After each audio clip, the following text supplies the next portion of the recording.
ემსახურებინება, რომ გამოცხადებული იყო საგამოძიებო კომისიაზე დატოვა ქვეყანა.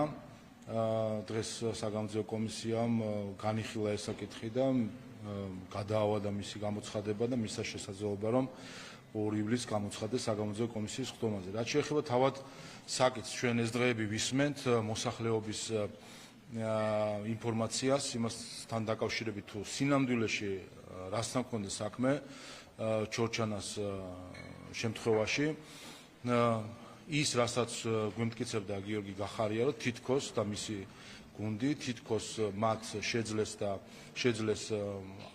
ამ ქცევით, ასე ვთქვათ, საქართველოს ეფექტიან კონტროლში დაეტოვებინათ ტერიტორია, სინამდვილეში აღმოჩნდა საპირისპიროდ, აღმოჩნდა, რომ 1 მილიონ კვადრატულ მეტრზე მეტი ტერიტორია დღეს გასულია საქართველოს ცენტრალური ხელისუფლების ეფექტური კონტროლიდან. სწორედ იმის გამო, რაც გიორგი გახარიამ მაშინ ღონისძიების გამო, რაც მაშინ გიორგი გახარიამ ჩაატარა. კიდევ ერთხელ რაც ირკვევა და რაზეც თავადაც ისაუბრა სხვათა შორის წინა ჯერზე, ოდესაც საგამოძიებო კომისიაზე იმყოფებოდა, რომ მის იდეას თუ ინიციატივას, რომ ევროკავშირის სადამკვირვებლო მისიასთან შეუთანხმებლად ჩორჩანას ტყეში ჩაედგა საგუშაგო, ეწინააღმდეგებოდა სახელმწიფო უსაფრთხოების სამსახური და სხვა მსგავსი სტრუქტურები. მიუხედავად ამისა, მან ევროკავშირის მისიასთან შეუთანხმებლად, კიდევ ერთხელ ხაზს უსვავ, ისევე როგორც სხვა უსაფრთხოების სტრუქტურებთან შეუთანხმებლად და მათ შორის როგორც ჩანს პრემიერ-მინისტრთან შეუთანხმებლადაც ერთპიროვნულად მიიღო ეს გადაწყვეტილება, ჩადგა საგუშაგო, რასაც მოყვა შემდეგ რამდენიმე დღიანი მოთხოვნა და განხილვა, რომ ეს საგუშაგო აიღოთ და მას შემდეგ რაც საგუშაგო არ აიღო, ნახეთ, რომ 5 დამატებითი საგუშაგო გაიხსნა იმ ტერიტორიაზე, რომელიც იმ მომენტში იყო საქართველოს ხელისუფლების ეფექტური კონტროლის ქვეშ, მათ შორის დაემატა ერთი მობილური საგუშაგო, დაემატა იმ წარმოსახვითი ხაზის მიღმა, რომელსაც ტიპიურად მიყვებოდა საოკუპაციო ძალა მართლმხლართების გაბმის დროს და იმ ხაზს გადმოსცდნენ კიდე აქეთ და 1 მილიონ კვადრატულ მეტრზე მეტი ტერიტორია გავიდა ცენტრალური ხელისუფლების ეფექტური კონტროლიდან და მათ შორის დღეს მოსახლეობას აღარ შეუძლია ამ ტერიტორიით სარგებლობა, ამ ტყით სარგებლობა სხვადასხვა დანიშნულებით. ასე რომ ეს ჩანს ნელ-ნელა ეს იკვეთება ეს სურათი და მნიშვნელოვანი არის, რომ გიორგი გახარიამ საგამოძიებო კომისიას გასცეს პასუხი ყველა ამ საკითხთან დაკავშირებით. ამასთან დაკავშირებით გითხავთ გახარიას პარტიაში გაგიცხდა კომენტარი და თქვენს რომ არ ეძლეოდა საშუალება დისტანციურად ჩაერთვესო და რეალურად მათი შეიარეთ სამართალს. როგორ უპასუხებთ მათ? საქართველოს საგამოძიებო კომისია ეს არის საქართველოს კონსტიტუციით გათვალისწინებული ინსტრუმენტი და საქართველოს კონსტიტუციის 42 მუხლის მიხედვით საგამოძიებო კომისიის მოთხოვნით კომისიის ხდომაზე გამოცხადება სავალდებულოა. ეს არის საქართველოს კონსტიტუციის მოთხოვნა და ყველა ვალდებულია, რომ დაემორჩილოს საქართველოს უმაღლეს კანონს.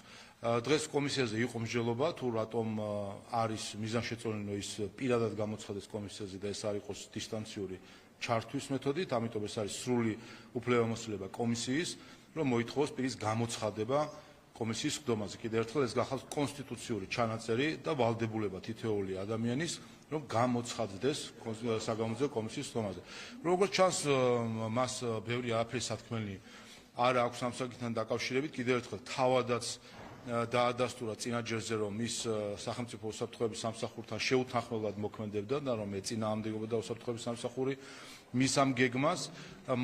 ფაქტია, რომ სწორედ ისე წავიდა მოვლენები, რასაც აფრთხილებდა მას უსაფრთხოების სამსახური, რომ ეს აღქმული იქნებოდა პროვოკაციად და გამოიწვევდა ესკალაციას მდგომარეობის და ამ ესკალაციის მიღმა სხვადასხვა სცენარი შეიძლება განხორციელებულიყო და ეს ნაწილობრივ ეს სცენარიც განხორციელდა. შეიძლება ისეთი მძიმე ფორმით არა, რაც შეიძლება მათ შორის მოყოლოდა ასეთ ესკალაციას, გულისხმობს სამხედრო დაპირისპირებას, მაგრამ ჩვენ კიდევ ერთხელ ფაქტია ახლა, რომ დადასტურებულად ვიცით უკვე, რუკას ყველა ვხედავთ და მოსახლეობისგან ვიცმენთ და ვხედავთ, სად არის ის საგუშაგოები 1 მილიონი კვადრატული მეტრი, სწორედ აი ამ შეუთანხმებელი ნაბიჯის, მათ შორის კიდევ ერთხელ ხაზს უსვავ ევროკავშირის მონიტორინგის მისიასთან შეუთანხმებლობით მოხდა ამ ნაბიჯის გადადგმა, რის შედეგადაც მივიღეთ დამატებითი საგუშაგოები იმ ტერიტორიაზე, რომელიც მანამდე არც იმ წარმოსახვითი ხაზით, რომელსაც მიყვება საოკუპაციო რეჟიმი, არც იმ ხაზით არანაირად არ შედიოდა იმ ტერიტორიაზე, რომელიც შეიძლება მოეხაზათ შემდეგ მართულხლართით საოკუპაციო რეჟიმს. ბოდიში ამ თემასთან დაკავშირებით ვკითხავ, თუ შეიძლება ბატონო შალვა, როგორც ცნობილი გახდათ, მას შემდეგ რაც თეატროლოგიანმა 2 ივლისამდე მისცა დრო გიორგი კახარიას, რომ მოვიდეს საგამოძიებო კომისიის ხდომაზე, მათ გამართეს ბრიფინგი და თქვეს, რომ 2 ივლისამდე ვერ ჩამოვა გიორგი კახარია საქართველოში და წინასწარ დაგეგმილი შეხვედრები ჰქონდა მას და ისინი კვლავ მზად არიან დისტანციურად ჩაერთვნონ საგამოძიებო კომისიის ხდომას და უკვე მათ გითხრეს, რომ 2 ივლისსაც გიორგი კახარია არ იქნება საქართველოში.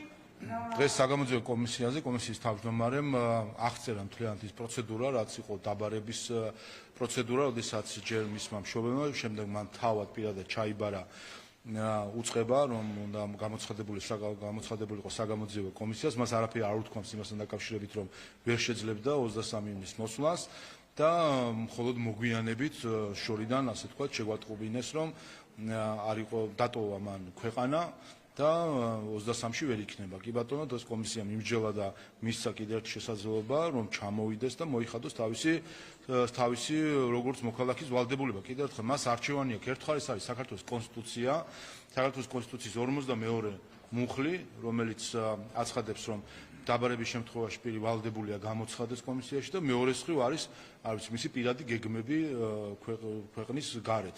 მან აირჩიოს რა ამ არჩევანში შეუძლია გააკეთოს, ირჩევს საქართველოს კონსტიტუციას თუ მის რაღაც პირად გეგმებს საზოგადოებრივ. კი, რა გადაიხოს ბატონო შალვა და ამის შემდეგ ის შეიძლება ციხეში მაინც არ მოჩნდეს თუ არა. ჩვენ ამას ხვალსოვებით ხავ საუბრობთ იმას, გამოცხადება თუ არა.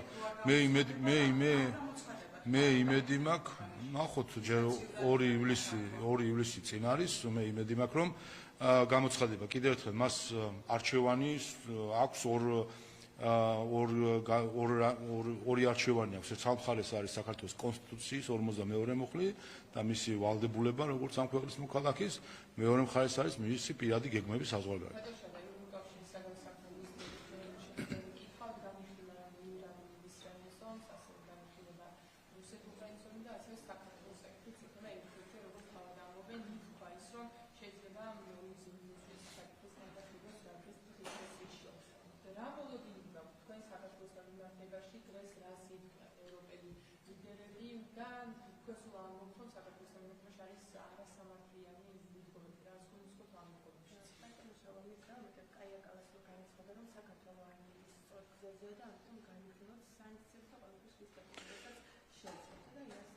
მე ზოგადად მაშფოთებს ის დეზინფორმაციული ნარატივი, რომელიც ამ შეხვედრის წინ მოვისმინეთ სხვადასხვა მინისტრის მხრიდან, როდესაც საქართველოს მიმართ ვრცელდება დეზინფორმაცია თითქოს და რაღაც დემოკრატიული უკუსვის თუ არასწორი გზის სიციარულთან დაკავშირებით. ეს არის ჩვეულებრივი დეზინფორმაცია, რომელსაც წესით ევროკავშირის სხვადასხვა სტრუქტურების წარმომადგენლები უნდა ებრძოდნენ და არა პირიქით დაკავებული იყვნენ დეზინფორმაციის გავრცელებით. ამიტომ მე შემიძლია მხოლოდ ასე შევაფასებ. მეორეს მხრივ მე პირიქით მოლოდინი მაქვს, რომ ბოლოს და ბოლოს ევროკავშირის შესაბამისი სტრუქტურები გააცნობიერებენ, რომ თუ რა არის სინამდვილეში ევროპული ღირებულებები.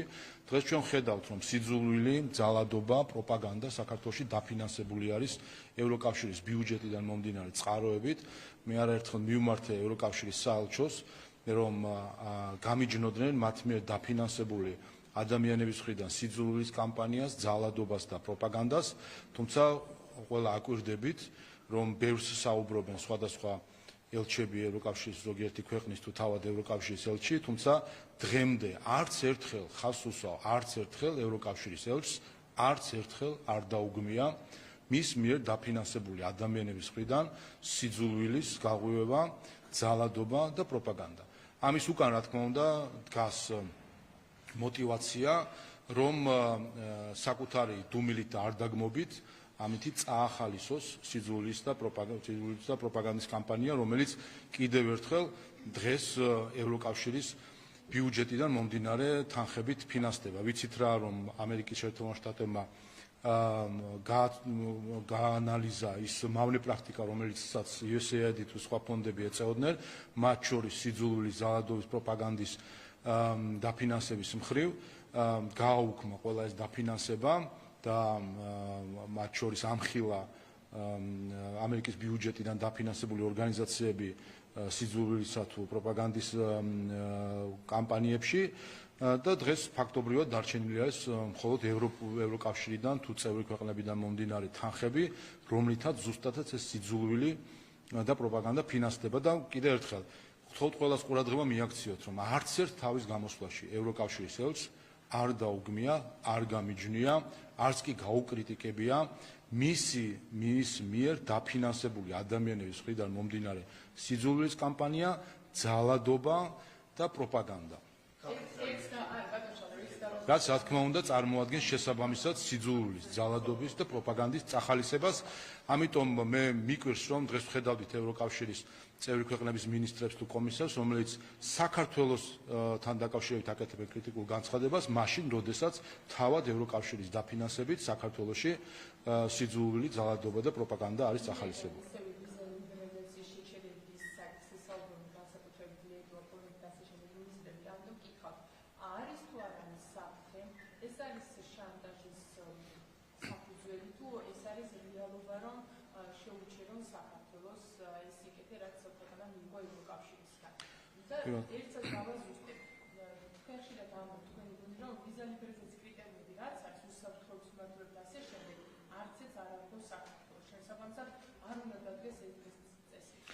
რა თქმა უნდა, არანაირი სამართლებრივი საფუძველი უვიზო მიმოსვლის შეჩერების არ არსებობს. შეგახსენებთ კიდევ ერთხელ ყველას, უვიზო მიმოსვლა გამყარებულია საერთაშორისო ხელშეკრულებით საქართველოსა და ევროკავშირის შორის, რომელსაც აქვს თავისი უფლებები და ვალდებულებები გაწერილი. არანაირი საფუძველი არ არის უვიზო მიმოსვლის შეჩერების, თუმცა კიდევ ერთხელ თუ კი თავნებობას ექნება ადგილი და უსაფუძვლო გადაწყვეტილებებს, ხა აქ ჩვენ ამის წინასწარ განჭვრეტა არ შეგვიძლია. ჩვენ ნახეთ, რომ მაგალითად დიპლომატიური და სამსახურებო პასპორტების მფლობელებისთვის უვიზო მიმოსვლის შეჩერებასთან დაკავშირებით მიღებული გადაწყვეტილება არღვევს, იქნა მიღებული გადაწყვეტილება ისე, რომ დაირღვა 2010 წლის საერთაშორისო ხელშეკრულება საქართველოსა და ევროკავშირის შორის, და დღემდე თუ დააკვირდებით, მე ამაზე ვისაუბრე კიდევაც, რომ არც ერთი საფუძველი სამართლებრივი მოყვანილი არ ქონდათ და დღემდე არ დაუსახელებიათ სამართლებრივი საფუძველი იმ ხელშეკრულებიდან, რომლის დარღვევის გამოც, ანუ რომელიც საფუძვლად იქნა აღებული შეჩერებისთვის. ამიტომ სამწუხაროდ წესებზე დაფუძნებული საერთაშორისო წესრიგი ხედავთ ჩვენ, რომ ფაქტობრივად აღარ არსებობს. ხედავთ, რომ მათ ვისაც აქვთ საკმარისი ძალა, ცდილობენ რომ იმოქმედონ ძალის წესებით და არა კანონის წესებით და ამ შემთხვევაში ჩვენ ხედავთ სამწუხაროდ ევროკავშირის ზოგიერთი პოსტსაბჭოთა ქვეყნის მცდელობას, რომ თავისი საბჭოთა წარსულიდან გამომდინარე კვლავ რაღაც ძალის მეთოდებით იმოქმედონ სხვა ქვეყნის და ხალხების მიმართ.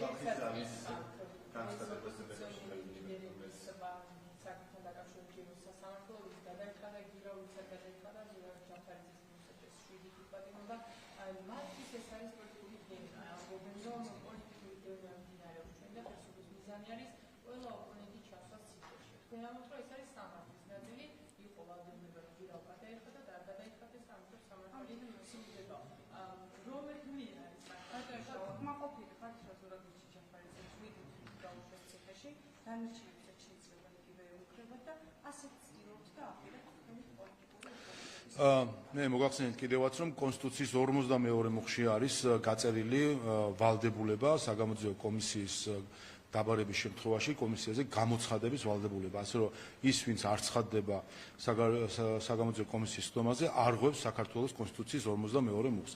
აი ხო უყვართ ხოლმე რომ ერთი განსაკუთრებული მუხლის მიმართ აქვს განსაკუთრებული ემოციური კავშირი ამ ადამიანებს ხომ 78 მუხლამდე 77 მუხლი არის საქართველოს კონსტიტუციის. ამიტომ დაიწყონ თავიდან სადღაც შუაში მივლენ 52 მუხლამდე და თუ კი ასე პატივისცემა აქვთ მათ კონსტიტუციური ვალდებულებების მიმართ 52 მუხლის მესამე პუნქტი პირდაპირ ავალდებულებს ყველას, ვინც დაბარებული იქნება საგამოძიებო კომისიის მხრიდან, გამოცხადდეს საგამოძიებო კომისიის სხდომაზე. ასე რომ ის, ვინც არ ღვევს საქართველოს კონსტიტუციას, რა თქმა უნდა, მიიღებს შესაბამის პასუხს ქართველი ხალხისგან მისი სასამართლოების მეშვეობით. რაც შეეხება ამ შედეგებზე პასუხისმგებლობას, მე ასე ვიტყოდი, რომ ამ ადამიანებმა პასუხისმგებელი პირები უნდა ეძებონ მათ ქომა უცხოელ პოლიტიკოსებსა და დიპლომატებში.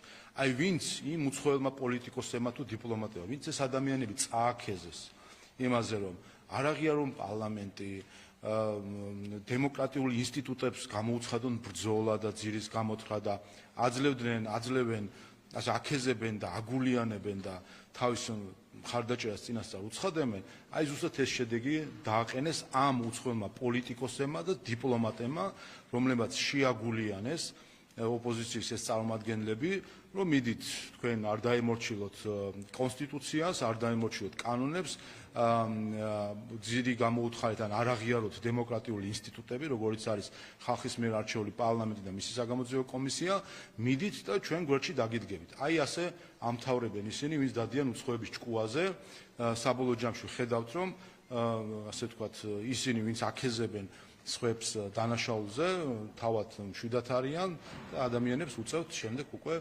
სასჯელის მოხსნა, სასჯელი ახსნების დაწესება. კიდევ ერთხელ პასუხისმგებელი აი ამ შედეგებზე არიან ის უცხოელი პოლიტიკოსები და დიპლომატები, რომლებმაც შეაგულიანეს ჯგუფი ადამიანებისა, რომ არ აღიარონ დემოკრატიულ ინსტიტუტები. ასე რომ პასუხები კითხვები უნდა დაუსვათ აი ამ უცხოელ პოლიტიკოსებს და დიპლომატებს.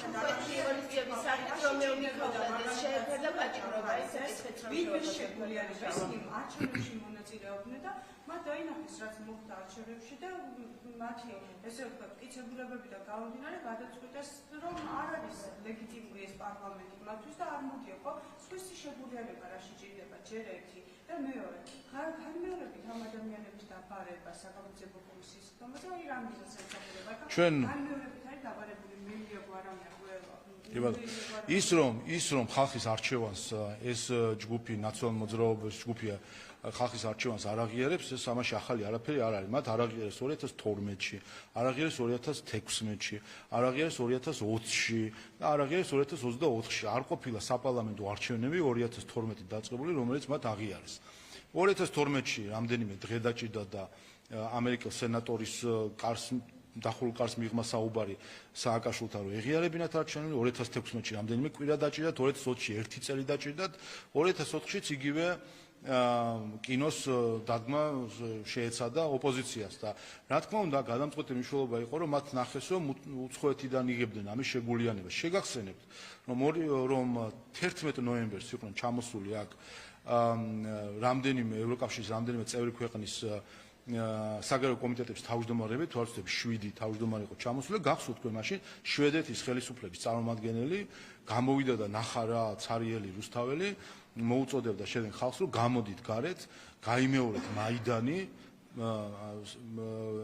მოუწოდებდა რეალურად ძალადობრივი სცენარის გამეორებისკენ და აი ეს არის ზუსტად სადაც მათ მიიღეს, რომითაც ისინი წააქეზეს, შეაგულიანეს რომ გამოდით ხალხო, იყავით რადიკალურები, აი ეს დგება შედეგი, როდესაც დადიხარ უცხოს ჭკუაზე და არა შენი ხალხის ჭკუაზე, ასეთი შედეგები დგება. ისინი მშვენივრად კვილად არიან, ახლა ნახეთ მიხაილ როტის ფოტო, რომელიც მზეზე ირუჯება და ძალიან კარგად არის თავის პენსიაში პოლიტიკიდან და აი მისგან წაქეზებული ადამიანები რომ ჩადიან შემდეგ დანაშაულს და უწევთ პასუხისმგება კანონის წინაშე, ის შვიდად არიან და ამ ადამიანებს უწევთ ყოფნა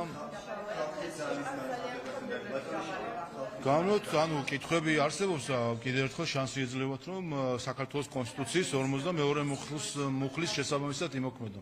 არაფერი რა უნდა შეიცვალოს, ანუ უყურეთ, არის კითხვები ამ ადამიანებთან დაკავშირებით და მათ უნდა მიეცეთ შანსი და უფლება, რომ კომისიას მისცენ განმარტებები. ესეც ნაწილი არის სამართლიან სხვა საკითხებთან დაკავშირებით არიან დაბარებულები. ასე რომ მათ უნდა ქონდეს შესაძლებლობა, რომ ისაუბრონ და საკუთარი პოზიცია წარმოადგინონ. თუ კი ისარგებლებენ ამითი ხომ კარგი მათთვის, და თუ კი არ ისარგებლებენ, კიდევ ერთხელ ეს არის დარღვევა საქართველოს კონსტიტუციის 42 მუხლის.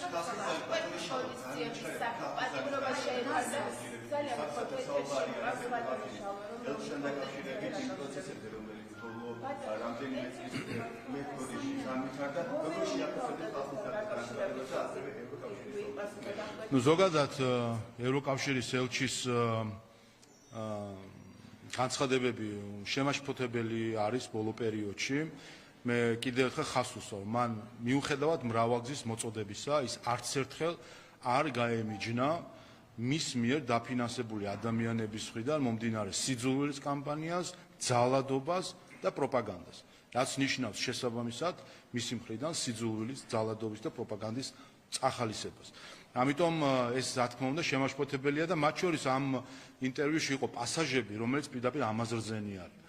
ჩვენ მოვისმინეთ ამ ხანგრძლივ ინტერვიუში ერთ-ერთი პასაჟი, რომელიც ეხებოდა ევროკავშირის შესაძლო სანქციებს და მან ისაუბრა, რომ როგორ შეხედავენ ოჯახის წევრები მას, ვისაც ევროკავშირი სანქციებს დაუწესებს, როგორ შეხედავენ შემდეგ ამ ადამიანს მისი ოჯახის წევრები.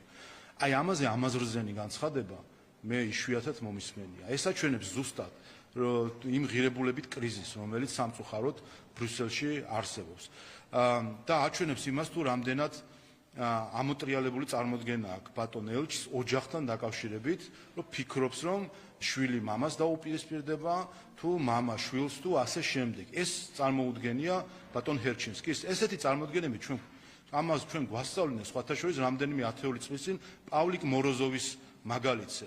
რეალურად რაზეც საუბრობდა ბატონი ჰერჩინსკი, რომ თუ კი ევროკავშირის მიერ დასანქციებულ ადამიანს მისი ოჯახის წევრის კი ცერა შეიძლება შეხედოს, აი ეს არის ზუსტად პავლიკ მოროზოვობის ასე ვთქვათ მორალის დანერგვის მცდელობა ჩვენ საზოგადოებაში და ეს აჩვენებს თუ რამდენად აცდენილი არის ევროპულ გაგებას ზოგადად ის კომენტარები, რომელსაც ჩვენ ამასთან დაკავშირებით ვისწრებთ. ეს არის მისი გაგება ოჯახისა, რომ შვილი მამას, მამა შვილს თუ მეუღლეს იმის მიხედვით აფასებს ბრიუსელში რა გადაწყვეტილება მიიღეს. ესე წარმოუდგენია მას საკუთარი ოჯახი, ან რომელიმე ოჯახი.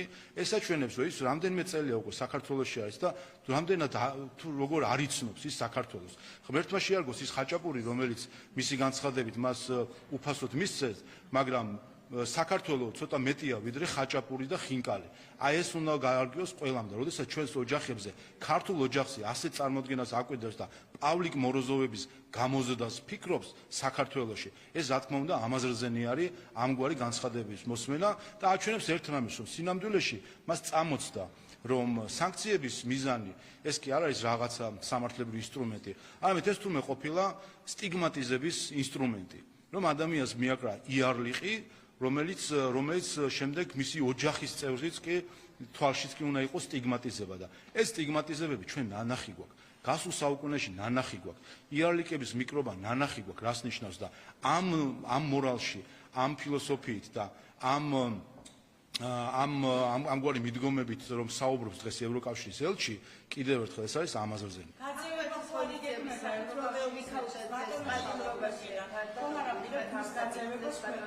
მე საქართველოს პარლამენტს წარმოადგენ, ჩემი ამოცანა არის ვისაუბრო იმაზე, რაც მნიშვნელოვანია ჩვენი საზოგადოებისთვის, როდესაც ვისმენ მე ევროპულ ღირებულებებს აცდენილ საუბარს ბრიუსელის ელჩის მხრიდან, რა თქმა უნდა, მე ამაზე ჩემი რეაგირება მექნება და მათ შორის, როდესაც ის იმდენად შორს მიდის, რომ ჩვენს ოჯახში ფიქრობს ხელის ფათურს და ქართველი პავლიკ მოროზოვები ყოფილან თურმე იდეალები მისი წარმოდგენით, რომელიც ბრიუსელის რომელიღაც ერთი ორგანიზაციის რაღაც გადაწყვეტილების მიხედვით ოჯახის წევრებს უნდა აფასებდნენ თურმე ესე. არ ვიცი ახლა მას როგორი წარმოდგენა კიდევ ერთხელ ოჯახთან დაკავშირებით, თუმცა ეს ნამდვილად აჩვენებს, რომ მას აბსოლუტურად არასწორი წარმოდგენა აქვს იმაზე, თუ რას ნიშნავს ოჯახი საქართველოში და კიდევ ერთხელ სხვა ჩვენს აი როცა ოჯახურ ღირებულებებზე საუბრობთ, ამიტომ აქაც ჩანს ასეთ განცხადებებში, თუ როგორ არის აცდენილი სამწუხაროდ ზოგიერთი ევროკავშირის ბიუროკრატი იმ რეალურ ოჯახურ ღირებულებების გაგებას, რომელიც ქართულ საზოგადოებაში ღმერთის წყალობით ჯერ კიდევ მძლავრად არის.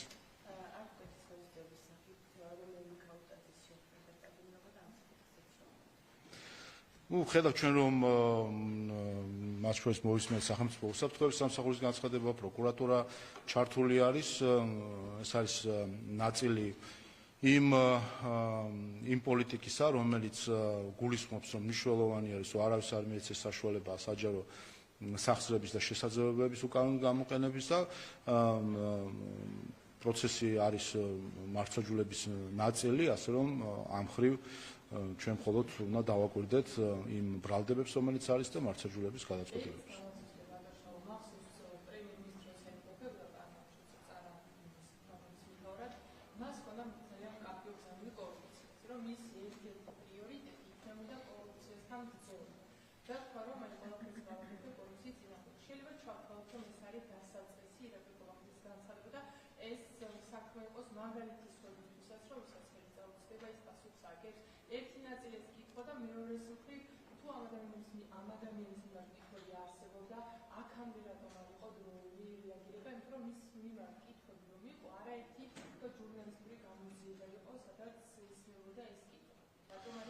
რაც შეეხება განაცხადს, რომ საქართველოს კორუფციის ნაკლებობის მხრივ იყოს ლიდერ სამ ქვეყანაში, ეს გახლავთ პოლიტიკური განაცხადი, რომელიც შედგება როგორც საკანონმდებლო ჩარჩოს შექმნისგან, ისე სისხლის სამართლის პოლიტიკის წარმოებისა. ასე რომ დღეს ჩვენ ვიცით, რომ საქართველოს დღევანდელი მონაცემებითაც ევროკავშირის თუ არ ვცდები 9 ქვეყანას ევროკავშირის და ნატოს წევრ ქვეყნებს უსწრებს თავისი მაჩვენებლებით კორუფციის სიმცირით, თუმცა ჩვენი მიზანი არის, რომ ვიყოთ საუკეთესო სამეულში. რაც შეეხება ცალკეულ სისხლის სამართლების საქმეს, რა თქმა უნდა, ეს არ არის პოლიტიკური რაიმე, ასე ვთქვათ, მიდგომები, არამედ ეს ზოგადი სისხლის სამართლის პოლიტიკის განხორციელება, მათ შორის სახელმწიფო უსაფრთხოების სამსახურს ყავს ახალი ხელმძღვანელი, რომელიც თავისთავად ამ ასე ვთქვათ სისხლის სამართლის პოლიტიკის გასატარებლადაც იქნა არჩეული საქართველოს პარლამენტის მხრიდან, ასე რომ მნიშვნელოვანი არის, რომ ამ მიმართულებით, რაც შეეხება კორუფციასთან ბრძოლა, რაც შეეხება ნარკოდანაშაულებს, ეს ის ორი მიმართულებაა, რომელზეც პრემიერ-მინისტრაც თავის დროზე, როდესაც ის ავირჩიეთ პრემიერ-მინისტრად და მთავრობის დობა გამოაცხადეთ, მაშინაც ისაუბრა, რომ ეს მიმართულებები იქნებოდა მისი პრიორიტეტი, სხვა დანარჩენი, რა თქმა უნდა, არის სამართლებრივი პროცესის ნაწილი და მართლმსაჯულების ნაწილი. კიდევ ვინ შეიძლება ვნახოთ, იმიტომ რომ სავარაუდოდ შესაძლებელია ახლა გამოძიება მუშაობდეს, რომ მისი ჩვენებებიდან გამომდინარე გავიდნენ სხვა ადამიანებზეც, ვინ შეიძლება, ან შეიძლება თუ არა კიდევ რომ ამ კაცის შემდეგ კიდევ ვიხილოთ. ეს არ გახლავთ საპარლამენტო განხილვის ნაწილი, ცალკეული სისხლის სამართლის პროცესი თუ გამოძიება, და შესაბამისად ყველა კითხვა მიემართება საქართველოს პროკურატურას და შესაბამის უწყებას.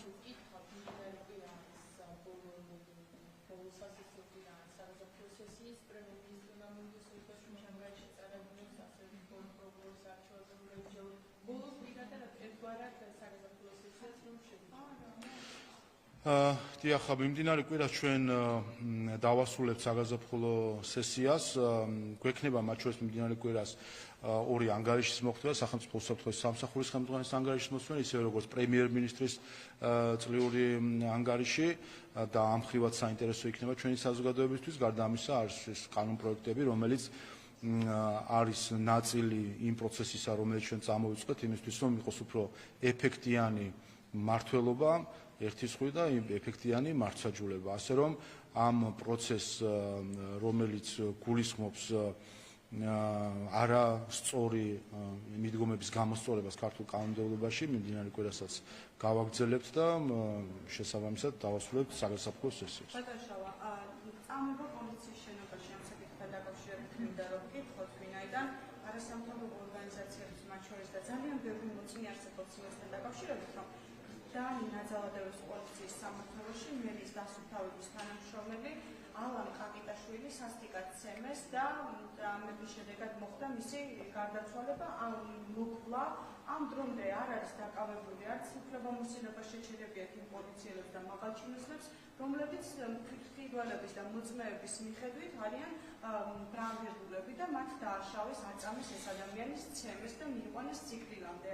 რა შეგიძლიათ გითხრათ ამ სასტიკ მოკვლა? შინაგან სამინისტროს ჰქონდა ამაზე განმარტებები გაკეთებული, იცით რომ ამ ადამიანთან დაკავშირებით რომ იყო ჩხუბი, სადაც მან მიიღო დაზიანება და დაზიანებებით შევიდა მათ შორის მივიდა მიიყვანეს პოლიციის შენობაში და ამ ხრივ ასე ვთქვათ, რაც პროცედურები არის, იმ პროცედურებით მიდის შინაგან საქმეთა სამინისტრო. ასე რომ აქ ერთადერთი რაც შეიძლება ითქვას, დღეს ვინაიდან მოვისმინეთ ერთ-ერთი NGO-ს განცხადება, ეს აჩვენებს კიდევ ერთხელ ჩვეულებრივ დაკვეთა რაც არის, რომ სკანდალები წარმოშონ ისტერია დათესონ, იცით რომ ჩასაფრებული არიან ასეთ შემთხვევებზე, სადაც შეიძლება იყოს რაიმე ასე ვთქვათ ტრაგედია, რაღაც ასეთი შემთხვევა, იმისთვის რომ სკანდალები წამოწიონ. შინაგან საქმეთა სამინისტრომ არაერთხელ დააკეთა ამაზე განმარტება, ყველა პროცედურა რაც არის ამ გარემოებასთან გარშემო დაწყებული არის, ასე რომ შინაგან საქმეთა სამინისტროსთან შეგიძლიათ ამის დაზუსტება. და გახარიას დავასწრებთ, ხომ არ გიქრობთ, რომ გიორგი გახარია ქვეყანაში აღარ დაბრუნდება იქამდე, ვიდრე რაღაცა ეს სიტუაცია არ დამშვიდება, ან შეიცვლება, იმიტომ რომ მან როგორც უკვე გითხარით, არც ორში არ იქნება საქართველოში აცხადებს და ხომ არ გაერიდა ამ პროცესებს. ის ხო ამბობს უშიშარი ვარო და ხარ ვიცი. რატო არ უნდა დაბრუნდეს და თვალებს ჩახედოს საგამოძიებო კომისიას და საზოგადოებას მოახსენოს თავისი მოსაზრებები, თუ კი რაიმე აქვს სათქმელი ჩორჩანას ეპიზოდთან დაკავშირებით. ფაქტია რომ მან დატოვა ქვეყანა, ფაქტია რომ არ ვიცი ხა ცალმხრივი ბილეთი აიღო თუ არა, არ ვიცი, მაგრამ არ ამბობს თუ ვერ ამბობს, როდის დაბრუნდება, არ ვიცი ასეთი რა ტურნეშია წასული, რომ ასე ვთქვათ, ერთი დღე ვერ მოიცლის, რომ თავის საკონსტიტუციო ვალდებულებები შეასრულოს. ამის მე მაინც იმედი მაქვს, რომ ის გამოცხადება საგამოძიებო კომისიაში და გააკეთებს განმარტებას. ეს მისთვისაც არის, ვფიქრობ, მნიშვნელოვანი, იმიტომ რომ ბევრი კითხვა არის, ბევრი ბუნდოვანება არის, ბევრი ეჭვი არის ჩორჩანას ეპიზოდთან დაკავშირებით და საჭირო არის, რომ განმარტებები გააკეთოს მის ქცევასთან დაკავშირებით.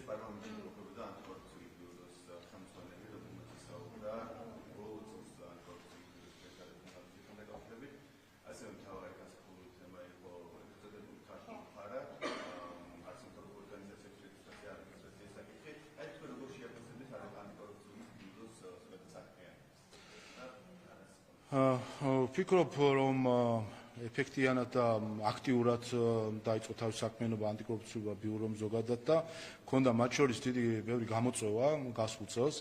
თქვენ გახსოვთ, რომ ანტიკორუფციული ბიუროს ერთ-ერთი ფუნქცია იყო მათ შორის, რომ წინასაარჩევნო პროცესში არასათანადო ჩარევა, ფინანსური ჩარევა მათ შორის გამოევლინა. გახსოვთ, რომ ძალიან სკრუპულოზურად და მტკიცებულებებზე დაფუძნებით მუშაობდა. მათ შორის მათ გამოავლინეს დანიის დაფინანსება, რომლითაც პირდაპირ საარჩევნო კამპანია ფინანსდებოდა ლელოსი და სხვა პარტიების ერთ-ერთი NGO-ს გავლით, NGO-ს, რომელიც შემდეგ ლელოს შემადგენლობაში აღმოჩნდა, თითქმის სრული NGO და ამაზე დამტკიცდა ყველაფერი და საბოლოო ჯამში დანიის საელჩოს მოუწია შეეჩერებინა ეს დაფინანსება და ეღიარებინა, რომ ეს იყო ჩარევა საარჩევნო კამპანიაში, მაგრამ ასევე ვნახეთ თავდასხმები ანტიკორუფციული ბიუროს მიმართ, როდესაც მათ მაგალითად საერთაშორისო გამჭვირვალობასთან დაკავშირებით გამოაცხადეს საარჩევნო მიზნის მქონე სუბიექტად და ვნახეთ რა თავდასხმები წამოვიდა იმისთვის, რომ არ შეწყვეტილიყო ის უკანონო ჩარევა, რომელიც შემდეგ ვიხილეთ, რომ რეალურად საერთაშორისო გამჭვირვალობა და სხვა NGO-ები ჩართული იყვნენ წინასაარჩევნო კამპანიაში, აორგანიზებდნენ აგიტაციას ქართული ოცნების წინააღმდეგ, თუმცა რამოსატანია NGO-ები, როდესაც თავად ევროკავშირის ელჩი და ზოგიერთ სხვა ქვეყნის ელჩიები იყვნენ ჩართული ქართული ოცნების წინააღმდეგ აგიტაციაში. იქ მკითხეთ. არ მგონია კიდევ ერთხელ ის ამბობს, რომ არის ასე ვთქვათ, გაბედული ადამიანი და არ მგონია რომ სადმე გაქცევას ფიქრობდეს.